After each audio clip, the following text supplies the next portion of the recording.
La Saint-Valentin, la Saint-Valentin. Regardez-moi ces merveilleuses roses. Il y a toute une histoire derrière la Saint-Valentin. Je sais que nous sommes au lendemain de cette Saint-Valentin, nous sommes le dimanche 15 février. Est-ce que vraiment il s'agit d'offrir des fleurs, des chocolats, des cadeaux, des restaurants à ne même pas compter le prix? Ensemble, on va apprendre l'histoire. Et qu'en est-il réellement de cette fameuse Saint-Valentin? Pour comprendre la Saint-Valentin, il va donc falloir remonter bien avant la fête commerciale que nous avons aujourd'hui. Nous sommes dans la Rome antique, plusieurs siècles avant l'arrivée de Jésus-Christ. À cette époque, la société romaine est entièrement organisée autour des dieux païens, des rites et des superstitions. Ici, la religion n'est pas du tout une affaire privée, elle est publique, politique et surtout obligatoire. Il y a donc trois obsessions qui dominent fortement la société romaine: la fertilité, la survie et la protection divine. La moralité est élevée, les guerres sont fréquentes et les maladies sont constantes. Pour survivre, Rome croit devoir satisfaire ses dieux. À Rome, rien n'est laissé au hasard. La naissance d'un enfant, la sexualité, les récoltes ou encore la prospérité de la cité. Tout dépend des dieux dans l'au-delà. Les Romains ne cherchent pas l'amour des dieux, ils cherchent à éviter leur colère. Chaque année, entre le 13 et le 15 février, Rome célèbre une fête très ancienne, les Lupercales ou encore Lupercalia en latin. Cette fête est attestée par plusieurs auteurs antiques, notamment Plutarque ou encore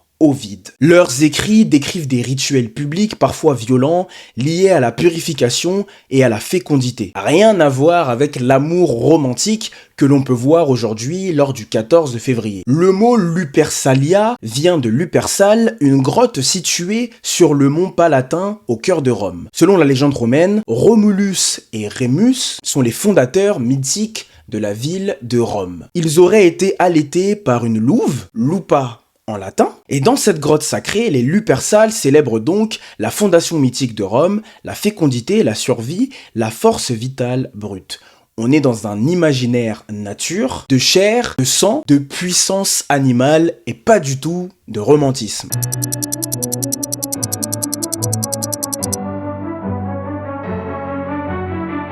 Les Lupercales ne sont donc pas une fête symbolique. Ce sont des rituels physiques, publics et parfois très violents. Chaque année à la mi-février, des prêtres appelés les Luperci se réunissent dans la grotte du Lupercale au pied du mont Palatin. Là, ils procèdent à des sacrifices. Ils immolent des chèvres, qui est le symbole de la fertilité, un chien, animal lié à la protection et aux instincts primaires, et là, le sang va véritablement couler. Après le sacrifice, les prêtres découpent les peaux de chèvre, ils en font des lanières, puis ils courent presque nus dans les rues de Rome. Et ils frappent les femmes avec ces lanières. Ce geste n'est pas vu comme une agression, il est considéré comme une bénédiction. Les femmes romaines se plaçaient volontairement sur leur passage. Pourquoi?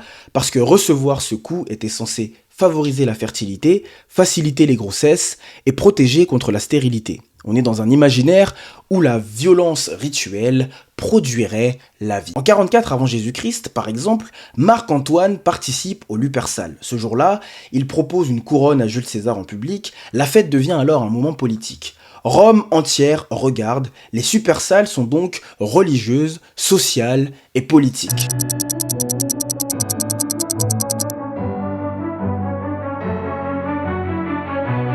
Alors depuis le départ, on parle de la Saint-Valentin. Mais qui est ce fameux Valentin? Après les rituels païens de février, l'histoire change totalement de décor. Nous ne sommes plus dans la grotte du Lupercale, nous sommes désormais dans l'Empire romain chrétien, ou plutôt dans l'Empire romain, où le christianisme commence petit à petit à déranger. Première surprise, il y a eu plusieurs Valentins et non pas un seul Valentin. Les sources anciennes mentionnent au moins Valentin de Rome qui était prêtre, Valentin de Terni qui était évêque et un autre martyr nommé Valentin qui aurait été un martyr en Afrique. Tous sont morts au IIIe siècle, tous exécutés sous l'Empire romain. Ce qui est sûr, c'est que Valentin est un martyr chrétien. Nous sommes aux alentours de l'année 269 sous le règne Claude II Gothicus, qui règne sur Rome sans partage. Et selon une tradition tardive, Claude II aurait interdit les mariages des jeunes soldats, parce qu'ils pensaient que les hommes mariés combattaient moins bien,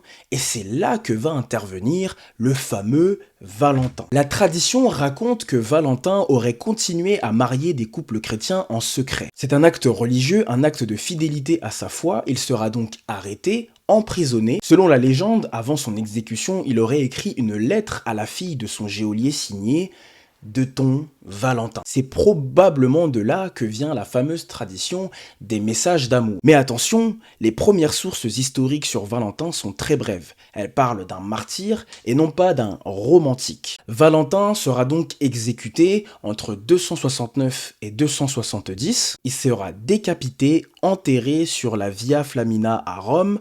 Son nom apparaît plus tard dans le calendrier liturgique chrétien, pas comme symbole de passion amoureuse, mais comme témoin de la foi chrétienne, comme un véritable martyr. Des siècles plus tard, l'Église doit faire face à un problème. Les lupersales païennes sont toujours populaires, on est au 5e siècle. Le pape Gélase Ier, vers 496, condamne officiellement les lupersales. Elles sont jugées païennes, obscènes et incompatibles avec la foi chrétienne. Et progressivement, le 14 février est associé à la mémoire de Saint-Valentin. On remplace la fête païenne de fertilité par la mémoire d'un martyr chrétien.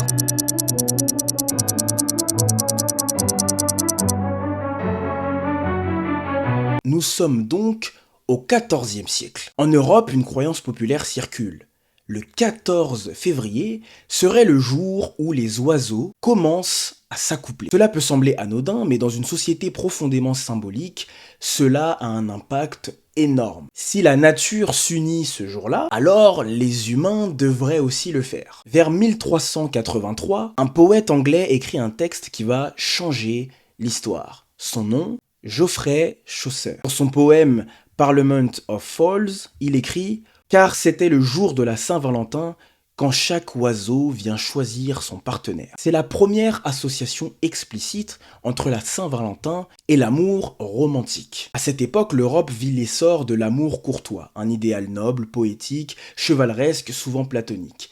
Les chevaliers écrivent à leurs dames, les troubadours chantent la passion, et l'amour devient tout un art. La Saint-Valentin devient alors un prétexte culturel pour exprimer cet idéal d'amour romantique. Au XVe siècle, on trouve des lettres appelées Valentines. La plus ancienne connue date de 1415. Elle a été écrite par Charles d'Orléans, emprisonné à la Tour de Londres. Il appelle sa femme « ma très douce Valentinée ». On est loin des lupersales, on est dans la littérature, la noblesse et l'émotion.